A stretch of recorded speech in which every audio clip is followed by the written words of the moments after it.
Hello, welcome to my YouTube channel physics by Sagar Urai. आप बच्चों सभी का एक बार फिर से क्लासरूम में स्वागत है। और देखिए, हमारा जो टॉपिक चल रहा है चैप्टर नंबर 4 चल रहा है। इसमें magnetic charge and moving charge and magnetism. और इसमें आज हम सेकेंड टॉपिक लेकर आए हैं, टॉपिक 4.2 मैग्नेटिक फोर्स। ये इसी को हम अदर वर्ड्स में कह सकते हैं magnetic force in moving charge particles, और हिंदी में तो लिखा ही हुआ है चुंबकीय बल, चुंबकीय क्षेत्र में गतिमान आवेशित कण पर लगने वाला बल। तो देखिए, हम लोग मैग्नेटिक फील्ड को स्टडी कर चुके हैं। हमने पिछले टॉपिक्स में आपको बताया था कि मैग्नेटिक फील्ड मतलब चुंबकीय क्षेत्र उत्पन्न करने के दो तरीके हैं। एक क्या था, चुंबक के द्वारा भी मतलब मैग्नेट के द्वारा भी आप मैग्नेटिक फील्ड को प्रोड्यूस कर सकते हैं। चुंबक के द्वारा चुंबकीय क्षेत्र उत्पन्न किया जा सकता है। ये बहुत पुरानी विधि है, 2000 साल से भी पुरानी विधि है। और जब 1820 में एक एक्सपेरिमेंट दिया गया, किसके द्वारा? ऑर्स्टेड के द्वारा। तो उन्होंने क्या दिखाया था कि अगर सीधा तार हो मतलब एक कंडक्टिंग वायर हो और उसमें हम करंट फ्लो करें, धारा प्रवाहित करें, तो उसके चारों ओर चुंबकीय क्षेत्र उत्पन्न हो जाता है। और हम ये भी दिखाए थे कि वो चुंबकीय क्षेत्र का जो शेप है, आकृति है, वो कैसी होती है, तो कॉन्सेंट्रिक सर्कुलर मतलब सकेंद्रीय वृत्त के रूप में, और उसकी दिशा राइट हैंड रूल से भी ज्ञात की जा सकती है। और हम आपको ये भी दिखा चुके हैं सिंबल का विशेष ध्यान रखिएगा। अगर ये ऐसे सिंबल है तो यहाँ पर मैग्नेटिक फील्ड क्या है, आउटवर्ड है, आउटवर्ड। और अगर क्रॉस लाइन है तो यहाँ पर मैग्नेटिक फील्ड क्या है, आउटवर्ड है। हाँ सॉरी, इसमें हो रहा है आपका क्या, आउटवर्ड, और इसमें हो रहा है इनवर्ड, बाहर की ओर और अंदर की ओर। ये मैग्नेटिक फील्ड के सिंबल्स हैं। अब हम लोग ये देखना चाहते हैं कि कोई चार्ज पार्टिकल है मतलब आवेशित कण है, अगर वो चुंबकीय क्षेत्र में चलेगा तो क्या उस पर बल लगेगा, क्या उस पर फोर्स कोई अप्लाई होगा। ऐसा हम लोग क्यों देखना चाह रहे हैं, तो हम आपको दिखाते हैं। थोड़ा सा पिछले टॉपिक से रिलेटेड आपको करते हैं। जैसे ये कोई सोर्स चार्ज था, ये सोर्स चार्ज क्या करता है, अपने चारों ओर इलेक्ट्रिक फील्ड को क्रिएट करता है, क्योंकि ये सब क्या है, इलेक्ट्रिक फील्ड लाइंस। ये इलेक्ट्रिक फील्ड लाइंस है, विद्युत क्षेत्र और रेखाएं हैं। तो इसने अपने चारों ओर क्या उत्पन्न किया, विद्युत क्षेत्र। अब इस विद्युत क्षेत्र में कोई हम एक चार्ज पार्टिकल्स लाते थे जिसको आप कह सकते थे टेस्ट चार्ज, परीक्षण आवेश, टेस्ट चार्ज। ध्यान होगा आप लोगों को। तो इसके कारण इस पर एक इलेक्ट्रिक फोर्स लगता था। क्या आप लोग बता सकते हो क्या लगता था? F इक्वल टू के क्यू नॉट अपॉन आर। ये किसने दिया था? कूलाम ने। कूलामीय बल, कूलाम फोर्स आप पढ़ चुके हैं। तो आपने देखा कि इलेक्ट्रिक फील्ड में कोई एक्स्ट्रा चार्ज आता है तो उसके कारण फोर्स लगता है इलेक्ट्रिक फील्ड के कारण। ऐसे ही हम लोग स्टडी करने वाले किसमें, मैग्नेटिक फील्ड में। तो मैग्नेटिक फील्ड में जो कोई भी दूसरा मतलब एक हिसाब से चार्ज पार्टिकल आएगा तो उस पर एक मैग्नेटिक फोर्स अप्लाई होगा। कैसे होगा वो हम आपको दिखाते हैं। तो मैग्नेटिक फोर्स कहेंगे कैसे, तो देखिए, मान लीजिए कि कहीं पर मैग्नेटिक फील्ड है और मैग्नेटिक फील्ड कितना है, बी, चुंबकीय क्षेत्र इसको कहते हैं, ध्यान रखिएगा। अब कोई चार्ज पार्टिकल है, आवेशित कण, अगर इस पर आवेश है, चार्ज है, तो क्या नाम दे सकते हो, क्योंकि कोई दिक्कत तो नहीं हो रही है इसमें, ये आप लोग जान रहे हैं, सिंबल क्यू है। और वो क्या कर रहा है, देखिए इसमें दिया है क्या लिखा हुआ है, मतलब मूविंग तो वेलोसिटी होगी, मूविंग है तो वेलोसिटी होगी। और चूंकि ये चार्ज पार्टिकल है तो चार्ज होगा। और कहाँ ये मूविंग कर रहा है, मैग्नेटिक फील्ड में, ठीक है, ये मैग्नेटिक लिखा हुआ है। तो इस पर एक फोर्स अप्लाई होगा, कितना, F। ये किस पर डिपेंड होगा, तो ध्यान दीजिएगा, F प्रोपोर्शनल Q कौन है, आवेश, कण पर आवेश मतलब चार्ज ऑन पार्टिकल्स।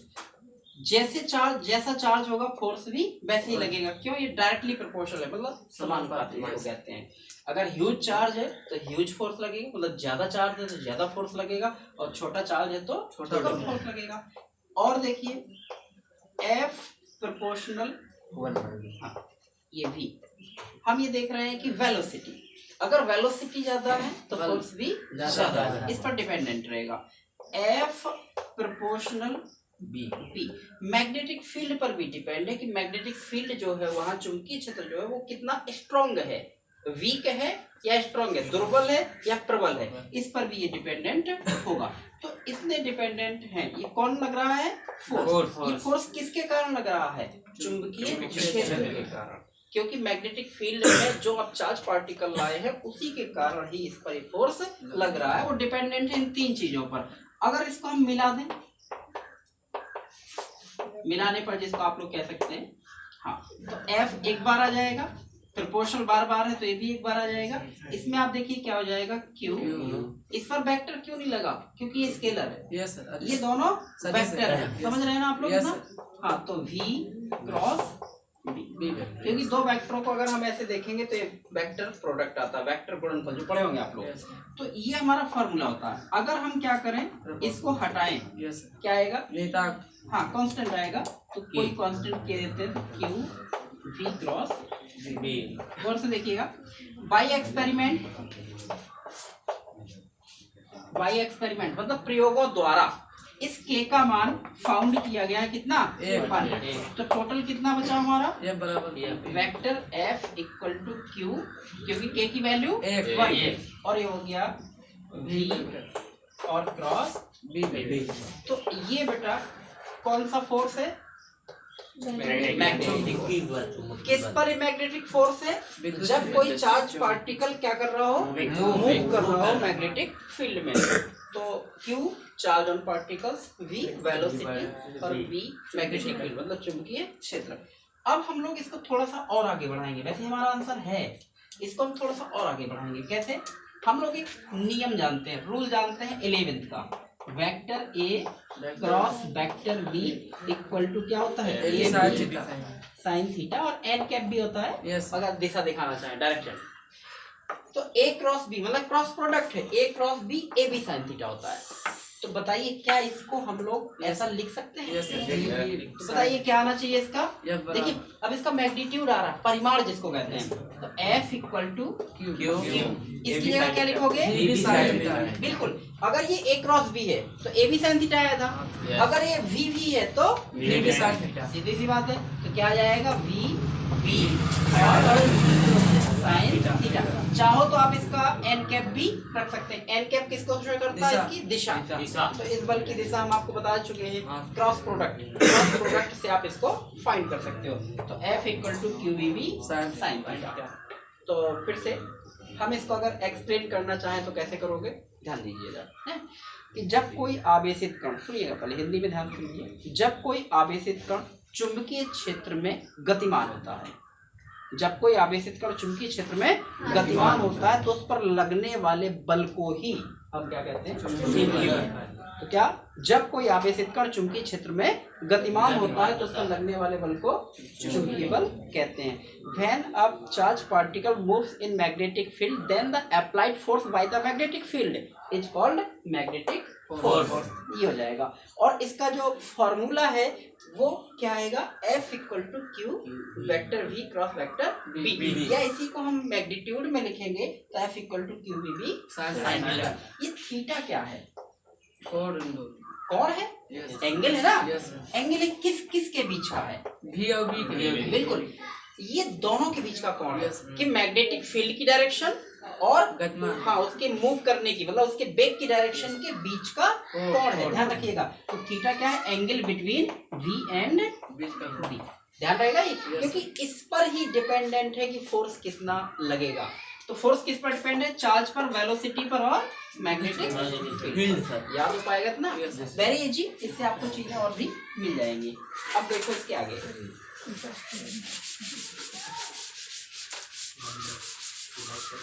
PDF आपको मिल जाएगा तो कर मिल जाएगा ये। अब देखिए इसमें कई चीजें हमें देखना चाहते हैं। एंगल के अकॉर्डिंग हम देखना चाहते हैं कब फोर्स लगेगा और कब फोर्स नहीं लगेगा। तो इसी को हम लोग कह देते हैं स्पेशल केसेस। देखिए समझिए, ये बहुत इंपॉर्टेंट है, एग्जाम में भी आता है और आपका कॉन्सेप्ट भी न्यूमेरिकल के लिए और अदर चीज़ों के लिए बहुत काम आने वाला है। तो पहला पॉइंट क्या कहलाता है? हमने मान लिया, देखिएगा ध्यान से, जैसे आप ये कहें कि ये मैग्नेटिक फील्ड की डायरेक्शन है। मैग्नेटिक फील्ड मतलब चुंबकीय क्षेत्र, मैग्नेटिक फील्ड की डायरेक्शन है। और कोई चार्ज पार्टिकल ऐसे एंटर कर रहा है, समझिए आप, ऐसे एंगल कितना बन रहा है 90 बन रहा है, दोनों बीच 90 अंश बन रहा है, 90 बन रहा है। तो कहने का मतलब है कि हमने थीटा को कितना बनाया है 90, एफ थीटा इक्वल टू 90, किस किस के बीच का एक कोण है V और B। कहने का मतलब एक चार्ज पार्टिकल मैग्नेटिक फील्ड के परपेंडिकुलर इंटर कर रहा है, मतलब ऐसे प्रवेश कर रहा है कि कोण कितना बने, चुंबकीय क्षेत्र से 90 बने। अब 90 बने तो उस पर फोर्स लगेगा कि नहीं लगेगा, कैसे पता चलेगा, हम लोग यहाँ रखने वाले हैं, देखें सब लोग। तो F इक्वल टू कितना Q V साइन थीटा कितना 90 और साइन 90 की वैल्यू 1, तो कितना Q V। अब आप देखिए ये फोर्स कैसा होगा, क्या इससे भी ज्यादा फोर्स हो सकता है, क्या इससे भी ज्यादा बल हो सकता है, तो हम लोग दिखाते हैं थोड़ा सा। साइन में आप देखिएगा साइन 0 की वैल्यू 0 होती है, साइन 0 की वैल्यू 0 और साइन 30 की वैल्यू 1/2 और साइन 45 की वैल्यू 1/32 और साइन 60 की वैल्यू वेरी गुड और साइन 90 की वैल्यू 1। बताओ साइन में मैक्सिमम वैल्यू कितनी है, साइन में सबसे ज्यादा वैल्यू कितनी है 1 है, तो 1 किस पर है 90, तो ये मैक्सिमम है या मिनिमम, मैक्सिमम, क्योंकि ये सब वैल्यू छोटी है, सब वैल्यू छोटी है, सबसे बड़ी वैल्यू कौन सी है 1 है। तो कहने का मतलब जब थीटा 90 हो तो जो F है वो वास्तव में कौन सा फोर्स है, मैक्सिमम। अगर आपसे पूछे कोई कि बताओ कोई चार्ज पार्टिकल मूव कर रहा है मैग्नेटिक फील्ड में, उस पर अधिकतम बल कब लगेगा, मैक्सिमम फोर्स कब लगेगा, जब वो कैसा इंटर करे परपेंडिकुलर 90 के एंगल पर। ये हो गया पहला आपका। दूसरा देखिए इफ थीटा इक्वल टू 0, चलिए देखिए थीटा इक्वल टू 0, कहने का मतलब हमारा क्या है कि अब ये मैग्नेटिक फील्ड है, समझिए इधर ये मैग्नेटिक फील्ड की डायरेक्शन है, कोई चार्ज पार्टिकल ऐसे ही आया मैग्नेटिक फील्ड की ही दिशा में आ रहा है, तो एंगल कितना बनेगा 0, वेरी गुड 0, या उसके समांतर आ रहा है पैरेलल, तब भी कितना बनेगा 0। अच्छा, या उसके एंटी पैरेलल मतलब प्रति समांतर, तब 180 बनेगा, यस उसी की डायरेक्शन में आता है तो 0 और उसके अपोजिट डायरेक्शन में आता है तो 180। तो हम यहाँ पर दोनों चीज बता रहे हैं, थीटा 0 हो या 180। तो देखते हैं हमारा फॉर्मूला बताएगा फोर्स अप्लाई होगा कि नहीं होगा। तो F इक्वल टू कितना बेटा Q V sine 0, Q V sine 0, sine 0 की वैल्यू 0 अभी दिखाई दे आपको कितनी 0, पूरी राशि 0, क्योंकि 0 एक ऐसा हवन कुंड है जिसमें सब कुछ स्वाहा हो जाता ना। तो देखिए ये कितना आया, क्या फोर्स लग रहा है, नहीं फोर्स कब नहीं लग रहा है, जब समान, हाँ देखिए ना ये जब थीटा 0 हो, क्योंकि अगर 180 रखे हम तो साइन 180 भी 0 होता है, साइन 180 भी 0 होता है। तो हमें एक बहुत अच्छी जानकारी मिली कि जब आवेशित कण चुंबकीय क्षेत्र के समांतर या चुंबकीय क्षेत्र की ही दिशा में गति करे तो थीटा 0 हो जाएगा, या उसके अपोजिट दिशा में गति करे तो थीटा 180 हो जाएगा। इस स्थिति में कोई भी बल नहीं लगेगा। चुंबकीय बल किन परिस्थितियों में काम नहीं करेगा, जब कोई आवेशित कण चुंबकीय क्षेत्र के दिशा में चलेगा।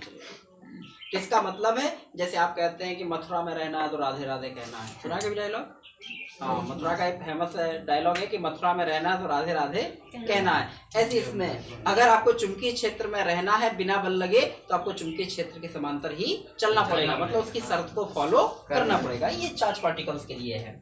अच्छा, अगर किसी एंगल पर चलता है, हमें एंगल ही नहीं पता, तो किसी एंगल पर चलता है तो यही फॉर्मूला तो है, किसी एंगल के लिए ये है, 90 के लिए ये है और 0 के लिए ये, मतलब कोई फोर्स अप्लाई नहीं होगा।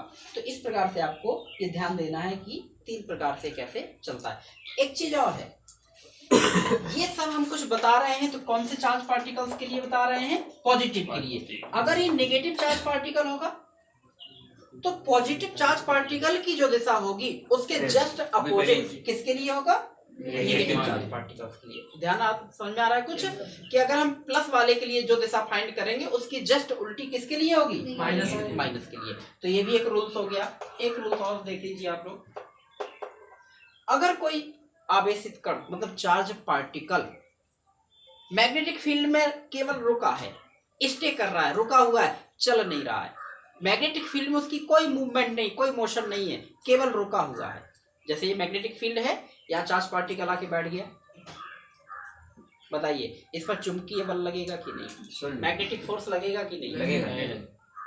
तो रुका है इसका मतलब v कितना, जीरो जाएगा ना। v क्या है, वेग, वेलोसिटी। और जब वो रुका ही है तो वेलोसिटी कितनी, जीरो। जब वेलोसिटी जीरो हो जाएगी तो पूरी समझ में आ रही बात। इसका मतलब है मैग्नेटिक फोर्स ये QVB sin थीटा कब लगता है, जब चार्ज पार्टिकल गतिमान हो, रुका है तो नहीं। चलिए अब मान लेते हैं एक अगला पॉइंट। अब मैग्नेटिक फील्ड एक ऐसी चार्ज पार्टिकल मतलब आवेशित कण ऐसी जगह से गुजर रहा है जहां पर चुंबकीय क्षेत्र नहीं है, मतलब मैग्नेटिक फील्ड नहीं है, तो क्या ये बल लगेगा, क्या ये फोर्स लगेगा, मैग्नेटिक फील्ड है ही नहीं। देखो नहीं लगेगा सर, जब मैग्नेटिक फील्ड ही नहीं है तो मैग्नेटिक फोर्स क्यों लगेगा, नहीं लगेगा। तो B जीरो हो गया ना। यस सर, B जीरो होने से पूरा फोर्स जीरो। तो किन परिस्थितियों में नहीं लगेगा, अगर वहाँ मैग्नेटिक फील्ड ही नहीं है तो मैग्नेटिक फोर्स नहीं लगेगा। जैसे हम कहें एक चुंबक को आप यहाँ रख दीजिए और एक आयरन लोहे के टुकड़े को यहाँ लाओ, खींच लेगा, लेकिन बहुत दूर रख दो, 1 किलोमीटर दूर, तो ये इफेक्ट दिखाएगा नहीं दिखाएगा। क्यों नहीं दिखाएगा, क्योंकि वो इसके मैग्नेटिक फील्ड के बाहर हो गया। बिल्कुल एब्सोल्युटली। अगला देखिए, ये बेटा एक एक नंबर की चीजें हैं जो आपके कॉन्सेप्ट को क्लियर करेंगे। अब मान लीजिए एक न्यूट्रॉन, इलेक्ट्रॉन, प्रोटॉन, न्यूट्रॉन, ये सब पाए जाते हैं एक उसमें एटम में, है ना। तो एक न्यूट्रॉन चुंबकीय क्षेत्र के लंबवत गति कर रहा है, मतलब थीटा 90 है, तो उस पर फोर्स कितना लगेगा, मैक्सिमम। कंफर्म। नाम क्या है उसका, पार्टिकल का नाम क्या है, न्यूट्रॉन। न्यूट्रॉन पर आवेश अच्छा, न्यूट्रॉन पर कितना आवेश होता है, न्यूट्रॉन पर आवेश ही नहीं होता है, न्यूट्रॉन पर कोई चार्ज नहीं होता। इलेक्ट्रॉन पर नेगेटिव चार्ज, प्रोटॉन पर पॉजिटिव चार्ज, और न्यूट्रॉन उदासीन होता है, न्यूट्रल होता है। नहीं पढ़े हो, केमिस्ट्री डब्बा घोल रहा है कोई बात नहीं। तो न्यूट्रॉन पर कोई चार्ज नहीं होता, तो न्यूट्रॉन पर ये फोर्स लगेगा कि नहीं, क्यों नहीं लगेगा, क्योंकि वहाँ क्यों नहीं है। क्या नहीं है, क्यों। तो ऐसे नहीं कि भाई लगेगा कि देखिए अगर क्यों नहीं है तो फोर्स भी जीरो नहीं हो। तो किन पर, तो समझिए किन पर ये फोर्स अप्लाई होने वाला है कि चार्ज होना चाहिए उसका, और वह गतिमान होना चाहिए, मूविंग कर रहा हो, मैग्नेटिक फील्ड भी होना चाहिए, और एंगल का भी ध्यान रखना चाहिए। इन सब चीजों को फॉलो करेगा तो ये फोर्स लगेगा, अन्यथा नहीं लगेगा। तो ये टॉपिक था आपका। तो मैग्नेटिक फोर्स, जब भी कोई चार्ज पार्टिकल मैग्नेटिक फील्ड में मूव करेगा तो उसमें इतनी परिस्थितियों को ध्यान रखेंगे तो पता चलेगा फोर्स लग रहा है कि नहीं लग रहा है। दिस क्लियर हो गया इतना। चलिए उसके आगे देखते हैं।